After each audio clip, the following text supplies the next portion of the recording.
পরম মিত্র ইসরায়েলের মতো যুক্তরাষ্ট্র রাতের আধারে ইরানে হামলা চালিয়েছে। নিজেদের অত্যাধুনিক B-2 বোমারু বিমান দিয়ে ইরানের 3টি পরমাণু স্থাপনায় এই হামলা চালানো হয়। এতে টার্গেট করা হয় ফোর্দো, নাতাঞ্জ ও ইস্পাহান, এই 3টি পরমাণু স্থাপনা।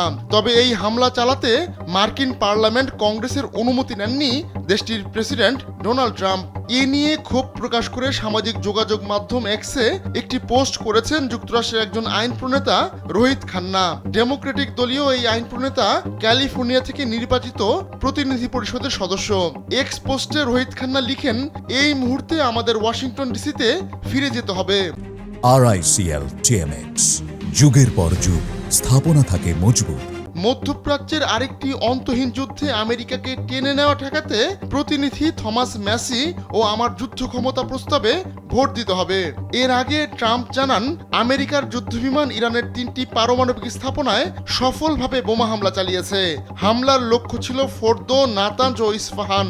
তিনি জানান, হামলা শেষে সব মার্কিন বিমান নিরাপদে ইরানের আকাশসীমা ত্যাগ করেছে।